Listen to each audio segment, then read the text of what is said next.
OK. OK, là, on commence notre étude sur serviteur, esclave. Et c'est vraiment intéressant côté le nombre de différents mots qui veut dire serviteur, servante, esclave, toutes ces choses-là, parce que comme on sait, le grec est tellement précis que on peut dire chaque niveau, chaque sorte de serviteur, il y a un autre nom. Donc, qu'est-ce que moi j'ai essayé de faire, c'est que je prends les mots qui veulent dire serviteur d'un tel type, puis je cherchais un exemple, soit pour nous autres à suivre. Comme ça, on se voit comme de plusieurs sortes de serviteurs pour le Seigneur. Là-dedans, naturellement, Jésus, même le Saint-Esprit, est appelé comme serviteur. Donc, ça, c'est intégré dans notre étude. Mais avant de commencer, c'est peut-être important d'avoir un peu plus d'informations pour être capable de mettre l'ensemble dans une place dans notre tête. Puis ça, c'est la société romaine à l'époque. Donc, on commence avec le fait que le monde entier avait une population dans le premier siècle d'à peu près 300 millions. Ça, c'est estimé. Ça peut être 301. Ça peut être 400. Il n'y a personne qui sait.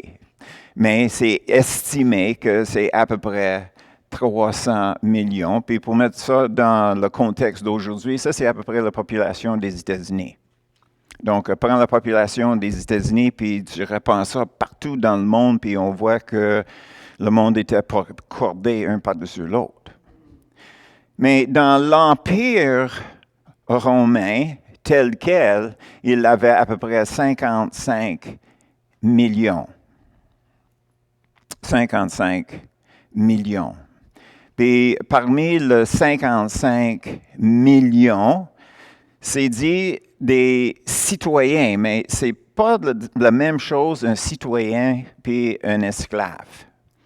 Il avait une séparation. Donc, quand on regarde ces statistiques-là, est-ce que ça veut dire, est-ce que ça c'est la population totale ou bien est-ce que c'était vraiment ceux qui étaient des citoyens? Mais pour nous autres, ça ne change pas notre vie quand même.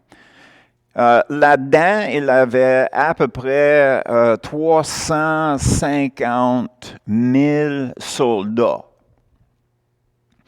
Et la raison pourquoi le soldat aime être soldat, c'est parce qu'après avoir servi pendant 20 ans, l'Empire leur donnait une terre puis une provision à vie.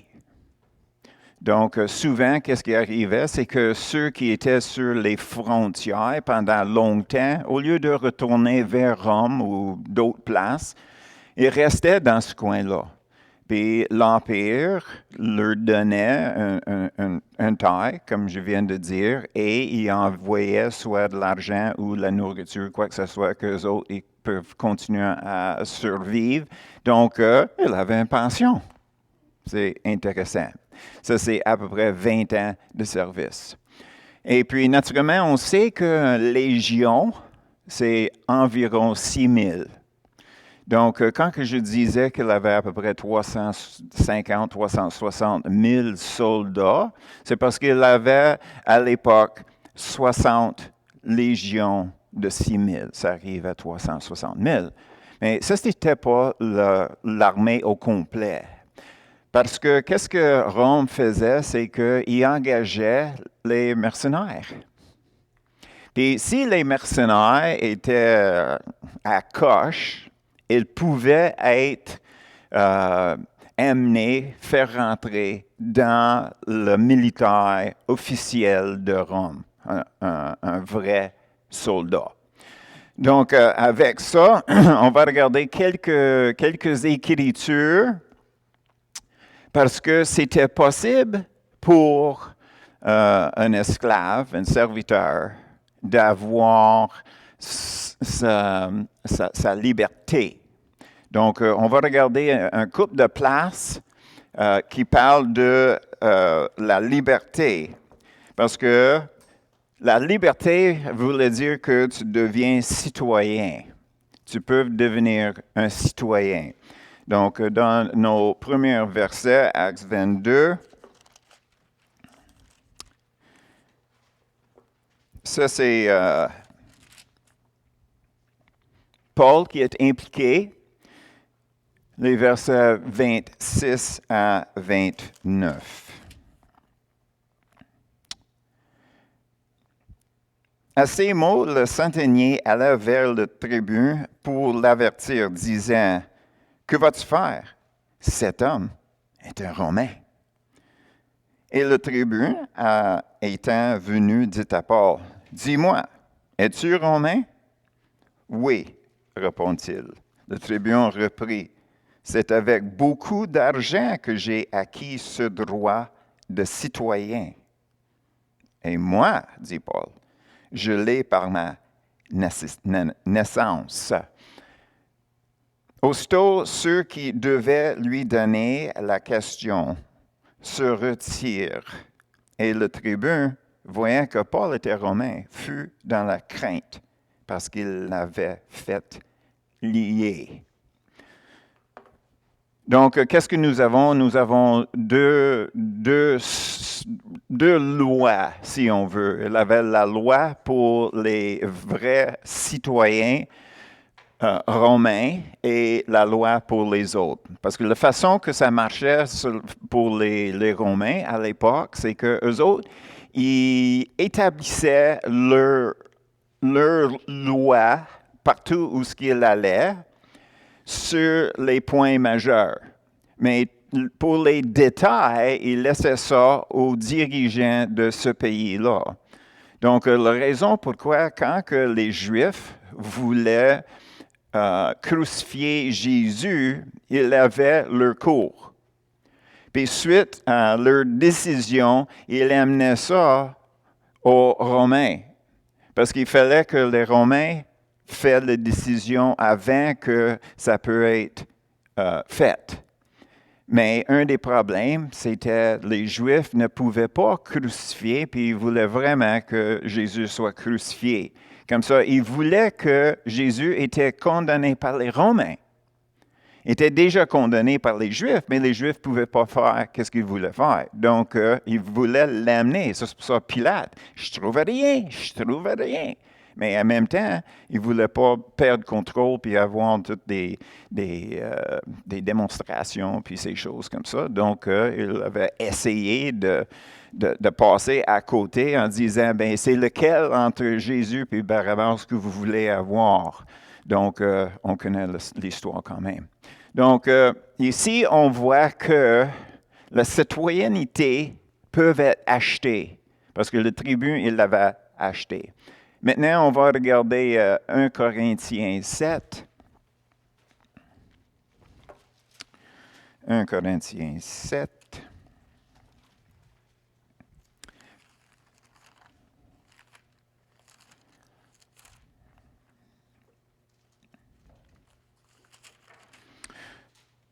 « 17 et 21. Seulement que chacun marche selon l'apport que le Seigneur lui a fait, selon l'appel qu'il a reçu de Dieu. C'est ainsi que j'ordonne dans toutes les églises. » Puis là, on descend, naturellement, c'est Paul qui parle. Puis on va voir dans le verset 21, « As-tu été appelé étant esclave? Ne t'en inquiète pas. Mais si tu peux devenir libre, profite-en plutôt. » Donc, ici, un autre indice que quelqu'un qui est esclave pour une raison ou une autre peut se libérer. Et ça, c'était vraiment le col qui a gardé les esclaves fidèles à leur propriétaire. C'est parce que s'ils servaient comme faux, c'était des bons employés, etc., ils peuvent à un moment donné acheter leur liberté, puis éventuellement devenir un citoyen. Donc, comment est-ce que les esclaves ont devenu des esclaves? Ça, c'est une autre question. Donc, on va regarder 1 Timothée, chapitre 1, le verset 8 à 10. Juste avant Hébreu, 1 Timothée 1.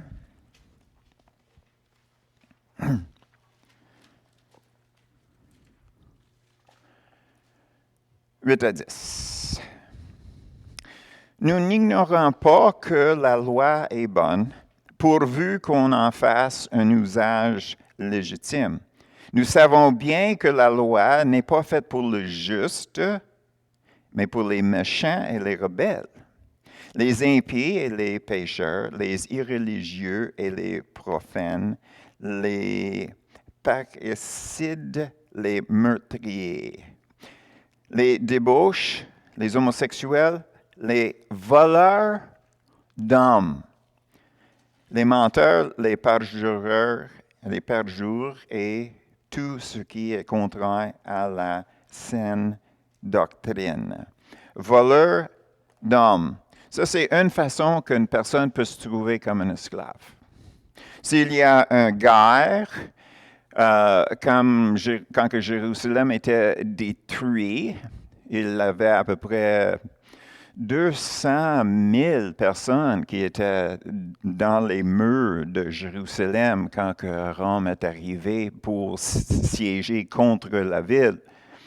Dans le temps normal, il avait une population d'à peu près 30 000. Mais dans les temps de détresse, quand que tout le monde voulait se sauver, il rentrait dans le mur. Puis dans les murs, comme j'ai dit, il avait une population qui montait de 30 000 jusqu'à 200 000. Mais pendant les 3 ans et demi à peu près que Rome était siégé contre Jérusalem, à peu près la moitié sont morts. Donc, éventuellement, qu'est-ce qui est arrivé? Pour défendre le mur, ceux de l'intérieur, ils ont commencé à jeter les corps sur les Romains en bas pour les empêcher. Et finalement, quand que Jérusalem était défaite, ben, ces 100 000 personnes-là étaient amenées dans l'autre pays, dans l'autre endroit, comme esclaves. Donc, il avait, avec les guerres et tout, il avait ceux qui se trouvaient des esclaves. D'autre chose, c'est que les esclaves qui avaient des enfants devenaient les esclaves aussi. Donc, qu'est-ce que nous avons là? C'est qu'on voit comment une personne peut se trouver comme un esclave. Mais tu prends ceux qui demeuraient à Jérusalem quand ils étaient amenés à l'extérieur, bien, ils avaient tous les différents niveaux de capacité, d'éducation, talent et tout. Donc, ils n'ont pas pris les esclaves juste pour les envoyer dans les champs, pour travailler dans les vignobles ou de cultiver ou quoi que ce soit. Ils prenaient en conséquence leur éducation, qu'est-ce qu'ils faisaient dans la vie, puis ils amenaient ces gens-là pour être vendus. Mais celui qui achetait les esclaves devenaient son propriété à lui. Mais lui, il pourrait les revendre ou il pourrait les louer à quelqu'un d'autre, comme une voiture sur location. Donc, si quelqu'un achetait un esclave, puis le nouveau propriétaire a su que lui a travaillé dans l'administration dans leur pays, qu'est-ce que lui peut faire? C'est qu'il peut louer cette personne-là au gouvernement pour faire les tâches dans les différents départements. Il avait aussi les ouvriers qui travaillaient justement pour les projets municipal pour bâtir les bâtisses, pour travailler sur la construction des aqueducs, puis des ponts, puis les chemins. Naturellement, ça dépend sur qu'est-ce qu'il baptisait. Il peut trouver ceux qui connaissaient comment couper les pierres, comment couper le bois, comment placer les choses ensemble, comment gérer le monde. Donc, qu'est-ce nous avons, c'est que, mettons si on prenait la moitié de notre population ici au Québec. Puis on va dire la moitié, ça va être les propriétaires, puis l'autre moitié, ça va être les esclaves. Donc, qu'est-ce qui arrive, c'est que mon propriétaire s'appelle M. Rona. Puis, qu'est-ce qu'il me dit, c'est que toi, là, qu'est-ce que tu vas faire? C'est que tu vas travailler sur le camion parce que tu sais comment travailler sur un camion. Tu sais comment ouvrir avec un camion. Puis, quelqu'un d'autre, ben toi, tu vas faire ci, toi, tu vas faire ça, toi, tu vas faire ça. Donc, nous avons un peu la raison pourquoi quelqu'un veut acheter les esclaves. Puis les esclaves peuvent être de n'importe quel pays. Ce n'était pas d'une race. C'était de toutes les races. Et même ceux il y avait des gens qui allaient dans les autres pays pour acheter leurs esclaves pour les amener à Rome ou dans l'Empire romain comme leurs entreprises. Donc, ça, c'est les 3-4 façons qu'une personne peut se trouver esclave. Mais selon la loi romaine, même si vous êtes un esclave, le potentiel pour acheter ta liberté existait. Donc, c'est dans tes intérêts à toi d'être un bon serviteur, un bon fidèle serviteur. Parce que là, si tu trouves en faveur avec ton patron, avec ton propriétaire, le vrai mot, ton propriétaire, lui, il peut te libérer. Il peut te libérer gratuitement s'il veut. Il peut te demander de lui donner de l'argent. Pour être capable d'acheter ta liberté, bien, il fallait que tu sois payé d'une façon ou d'une autre pour avoir de quoi pour acheter ta liberté, n'est-ce pas? Donc, on ne peut pas dire que les esclaves étaient donnés une robe, un paire de sandales, puis envoyés dans le champ. C'est-à-dire qu'à l'époque, dans la ville de Rome, à peu près la moitié étaient des esclaves, la moitié, c'était des citoyens, puis tu ne pouvais pas discerner la différence entre les deux. À un moment donné, le Sénat, ils ont pensé de peut-être donner quelque chose à tous les esclaves pour les différencier de ceux qui sont des citoyens. Mais finalement, ils ont abandonné le projet parce qu'ils s'est dit, si les esclaves voyaient comment ils sont nombreux, peut-être il va monter une rébellion contre Rome. Puis certaines places disent qu'il y avait 2 fois plus d'esclaves à Rome que citoyens. Donc, un ratio de 2 pour 1, là, ce ne sera pas difficile à tout défaire ça. Puis, à un moment donné, qu'est-ce qu'ils ont décidé de faire à Rome aussi? C'était la nuit, ils fermaient toutes les entrées, que personne ne peut rentrer dans la ville de Rome, justement qu'il n'y avait pas des personnes qui peuvent commencer à monter une rébellion contre Rome. Donc, maintenant, nous voyons que leur société était semblable à ce que nous avons ici. Sauf la distinction entre un citoyen, une personne avec les droits romains, puis ceux qui n'avaient pas. Parce que les propriétaires peuvent faire n'importe quoi avec leurs esclaves. Il n'y avait aucune loi contre leur battre, même les tuer. Donc, ils peuvent faire ce qu'ils veulent. Il n'y avait aucun restreint. Mais, naturellement, comme la vie est la vie, même les Romains se trouvaient des fois dans les difficultés, puis ils vendaient leurs propres enfants en esclavage. Donc, tu peux être né citoyen, puis tu te trouves comme esclave ou serviteur quand même. Donc, ça, c'est un peu le background sur la société à l'époque. Donc, avec ça, ben, on peut quasiment voir la société dans laquelle on vit aujourd'hui par rapport aux tâches des esclaves. Donc, avec ça, on peut commencer à regarder notre étude. Puis j'ai mis les mots en grec, juste pour que tu puisses les voir.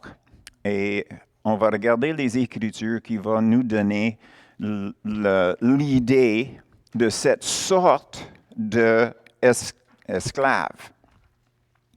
Donc, est-ce que nous avons une bonne idée comment que ça peut être mauvais ou bien ça peut être bien?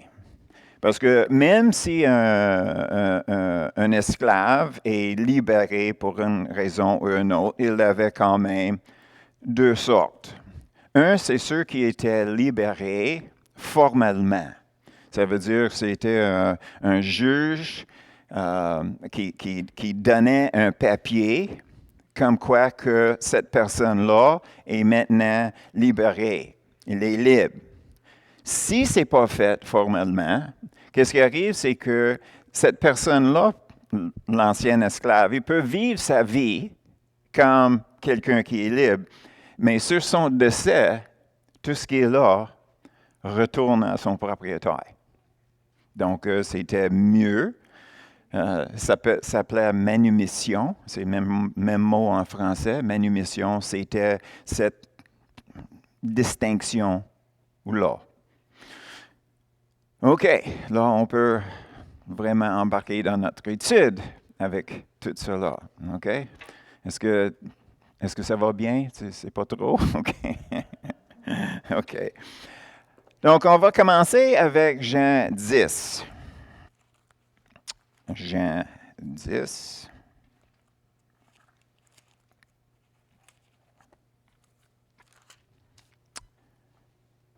« 12 et 13.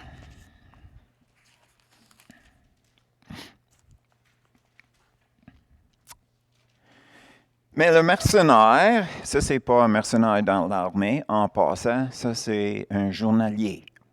C'est quelqu'un, un ouvrier qui va travailler, qui n'est pas le berger. Donc, lui, il travaille avec les brebis. Et à qui n'appartiennent pas les brebis, voit venir le loup, abandonne les brebis et prend la fuite, et le loup les ravit et les disperse. Le mercenaire s'enfuit parce qu'il est mercenaire et qu'il ne se met point en peine des brebis. Donc ici, dans la traduction que j'ai, peut-être vous avez d'autres choses, mais c'est juste pour dire que c'est un ouvrier. Mais cet ouvrier-là n'est pas impliqué dans le business du propriétaire. Donc, le moment que ça devient un peu trop lourd dans notre expression aujourd'hui, le moment où c'est un peu trop lourd, il s'enfuit, il s'en fout. Paye à l'heure, pas à cœur, comme on dit. OK? Oui, ça peut être de même aujourd'hui. Donc, ici, nous avons, ça c'est le côté négatif. On va regarder Matthieu 20, 1 et 2. Matthieu 20.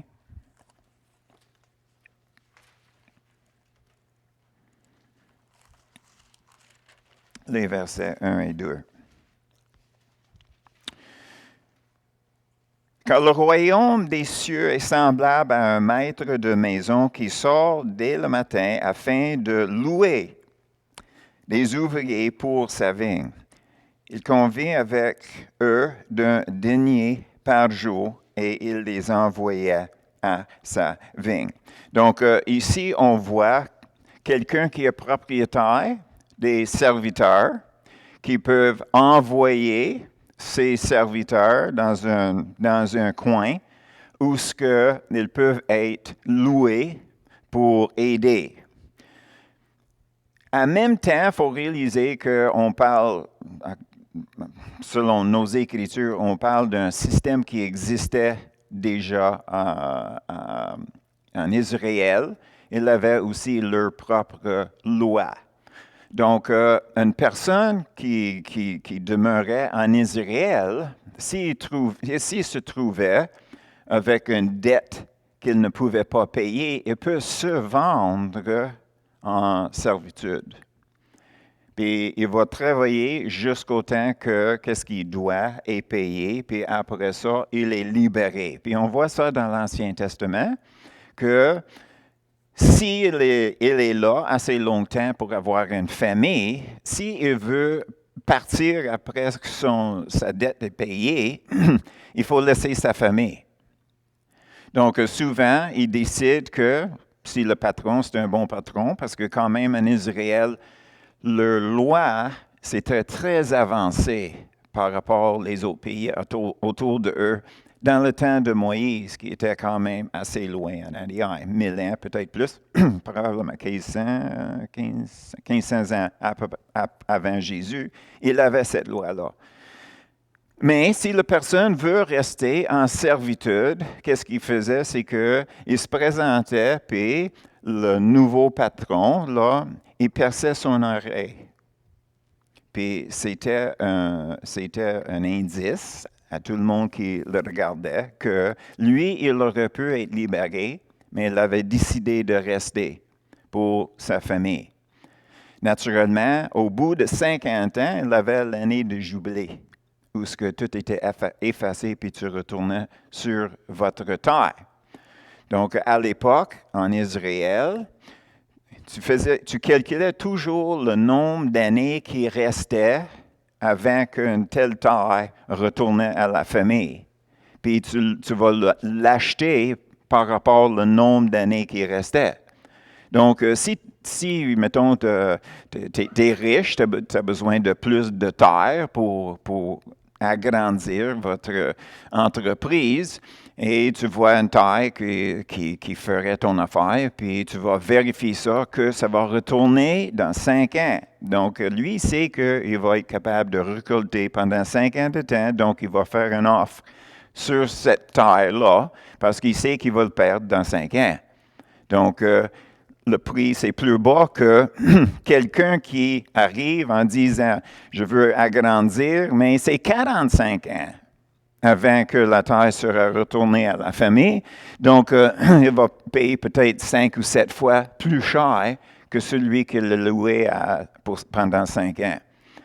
Donc, nous avons dans nos Écritures un mélange de qu'est-ce qui était permis en Israël selon leur loi, mais aussi il avait la loi de Rome.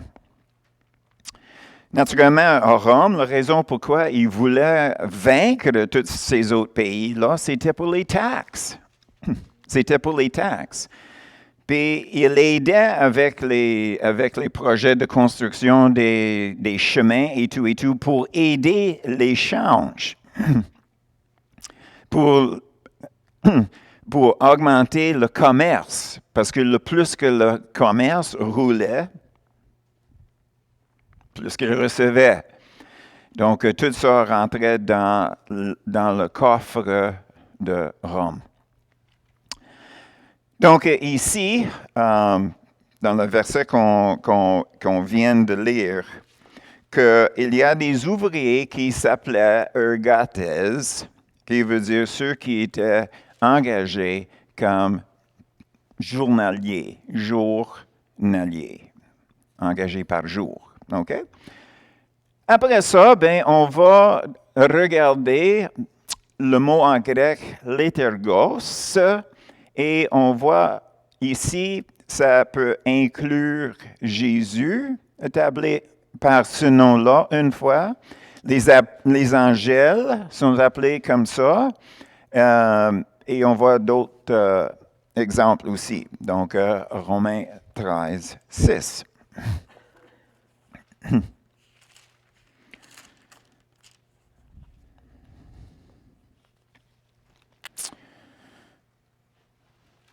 Rendez à tous ce qui leur est dû. L'impôt, à qui vous devez l'impôt. Le tribut, à qui vous devez le tribut. La crainte, à qui vous devez la crainte. L'honneur, à qui vous devez l'honneur. Excuse-moi, on recule. C'était pas le bon, hein? Non. 6. 6. C'est aussi pour cela que vous payez les impôts, car les magistrats sont des ministres de Dieu entièrement appliqués à cette fonction. Donc, ici, nous avons l'idée que ce mot-là présente le serviteur en relation en service public. Service public. Donc, l'aspect de magistrat. Ministres sont des ministres de Dieu. Donc, on sait que Paul, naturellement, il disait qu'il fallait qu'on paye ce qu'on doit, mais en même temps, les magistrats, c'était des serviteurs, c'était des esclaves, mais ils servaient leur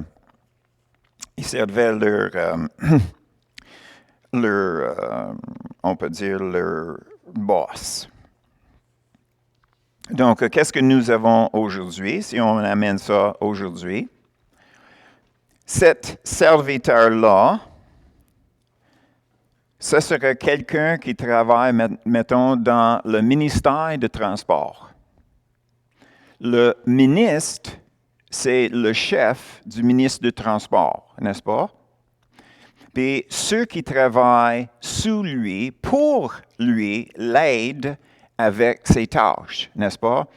Ici, ce mot-là, c'est l'aide du ministre, l'attaché à ministre.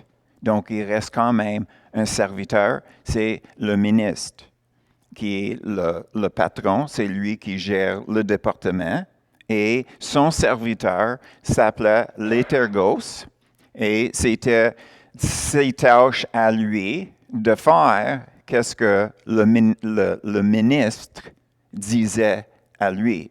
Donc, la relation ici, c'est entre le sous-chef avec le chef dans le département. Comme ça, on voit que c'est un exemple de quelqu'un qui est rendu pas mal haut. Mais comme esclave, il ne pouvait jamais se présenter pour l'office du ministre, comme notre ministre, notre député.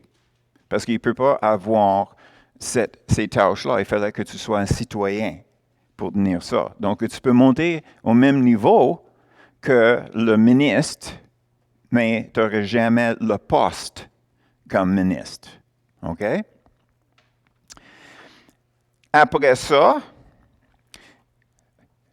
nous avons dans ce rôle-là, Jésus en Hébreu 8.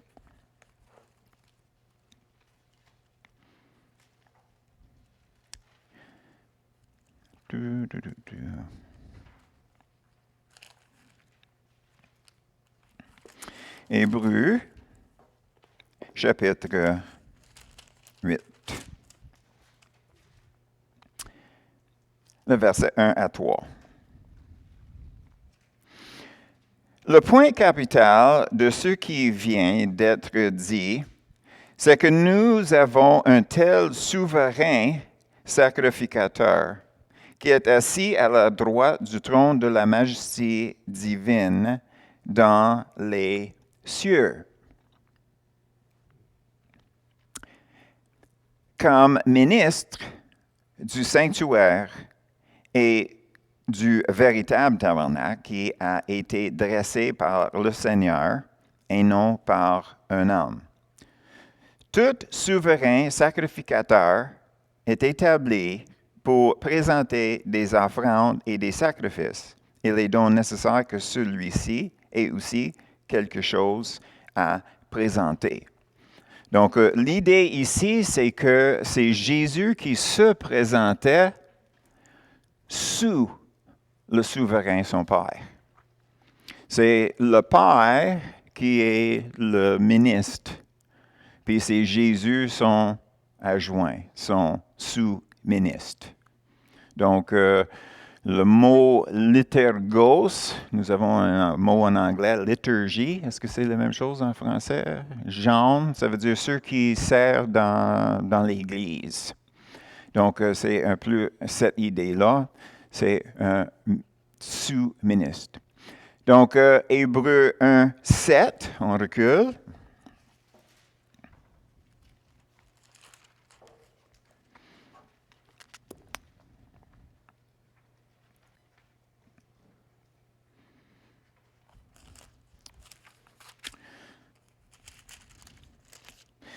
Hébreux 1, 7.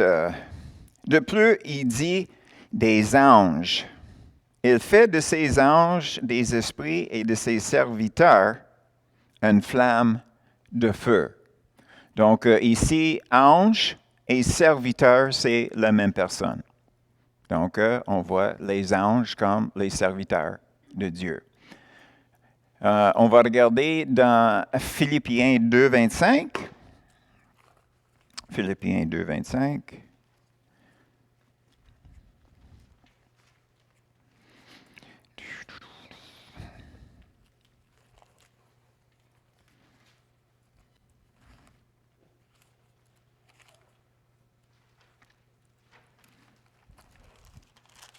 Chapitre 2, verset 25.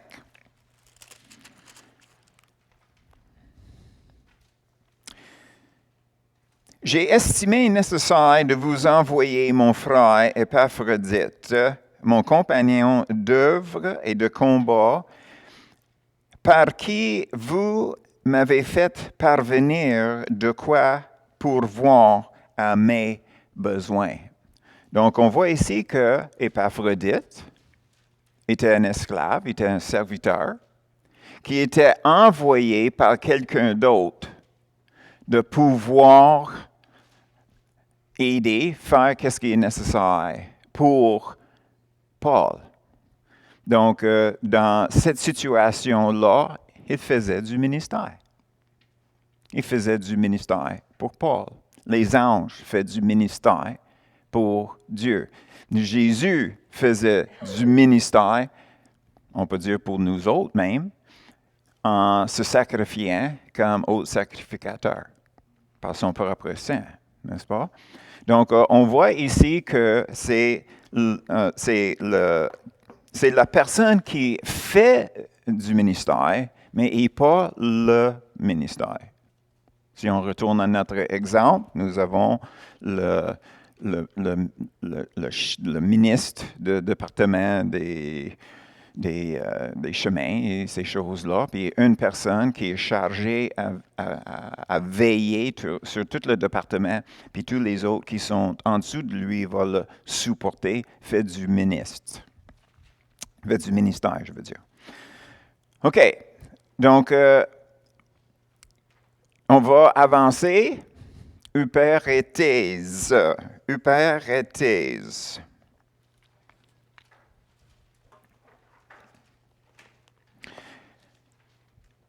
Actes 26, 14.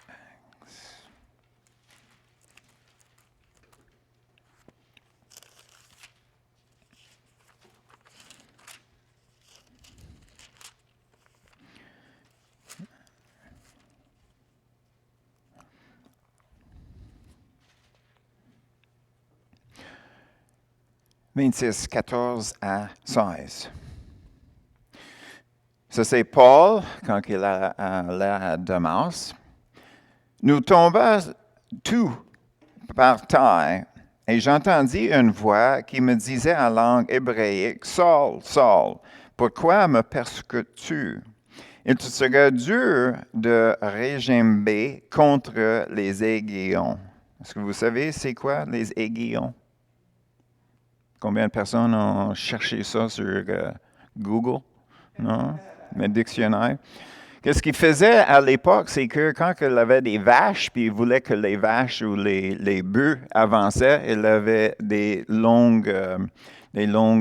pas une lance telle quelle, mais un bâton qui était pointu, puis il le piquait dans les jambes en arrière.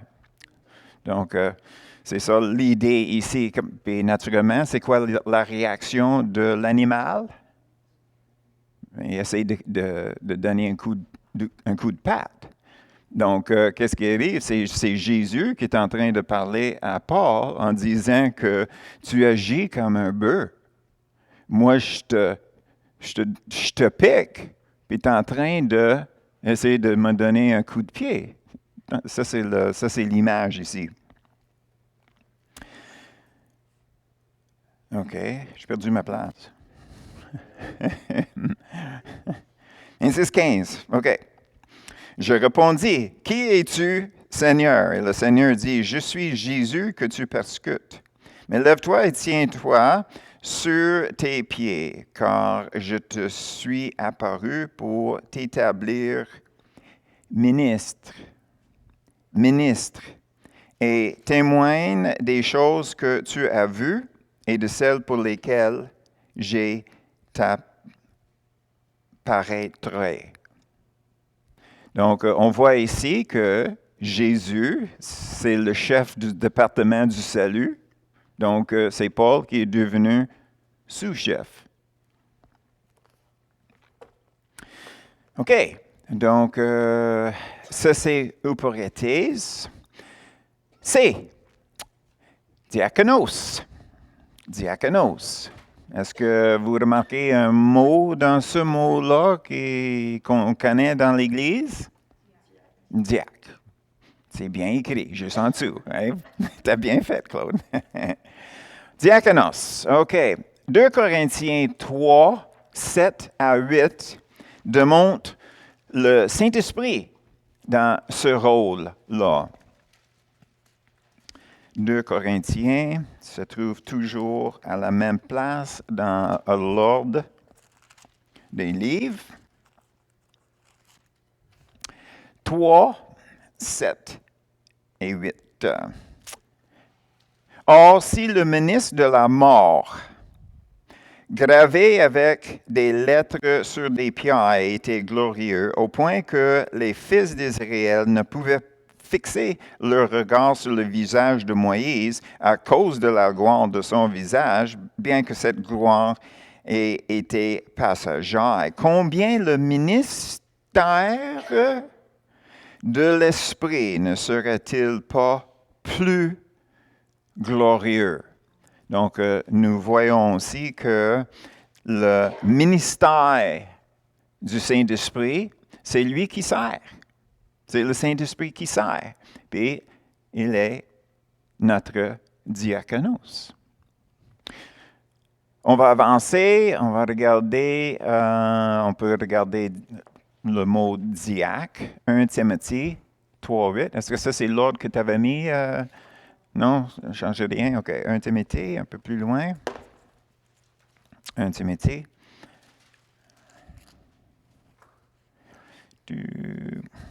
Comment?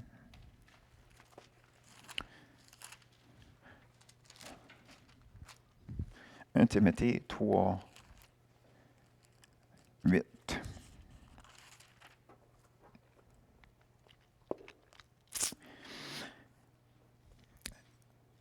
Les diacres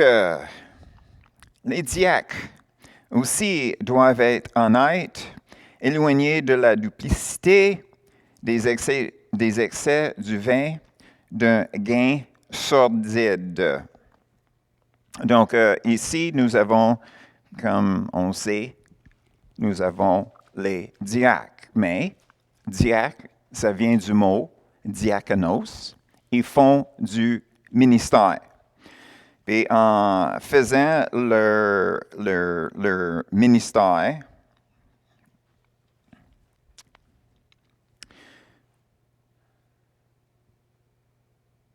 c'est toujours l'aspect de servir. Ce n'est pas une position. Ce n'est pas une position. Des fois, dans les églises, nous avons le pasteur qui est ici, puis on a des anciens qui sont là, puis nous avons des diacres qui sont là. Mais ça, c'est tout mélangé. Parce que où est-ce que c'est marqué pasteur en Éphésiens, c'est la seule fois que le mot pour un berger est traduit pasteur. Donc, qu'est-ce que nous avons pour le vrai? C'est que nous avons le berger. Nous avons les anciens qui, dans le grec, veut dire ceux qui sont plus vieux dans le Seigneur, plus matures. Donc, eux autres, ils veillent sur le flock, le troupeau. Donc, nous avons le berger, nous avons ceux qui aident en veillant, en servant le troupeau. Puis là, on arrive les diacres qui font des tâches qui sont un peu plus directement impliquées à servir les autres membres du troupeau. Okay? Donc, c'est l'idée de ceux qui prennent soin des troupeaux. Donc, l'ordre qu'on devrait voir dans l'Église, c'est que il y a le pasteur qui est le berger, c'est lui qui enseigne. C'est lui qui enseigne pour amener tout le monde à une maturité dans le Seigneur, que eux autres peuvent recevoir la direction pour chacun selon le Saint-Esprit. Donc, qu'est-ce qui arrive, c'est qu'on passe comme étudiant d'un homme, un berger, puis ses aides, les anciens. On va passer à l'étape où ce qu'on reçoit notre instruction et notre direction du Saint-Esprit. En ce moment-là, le pasteur, le berger et les anciens sont tout simplement là pour affermir ceux qui travaillent directement pour le Saint-Esprit. Parce que naturellement, dans la transition, puis un peu après, c'est la possibilité de faire les erreurs.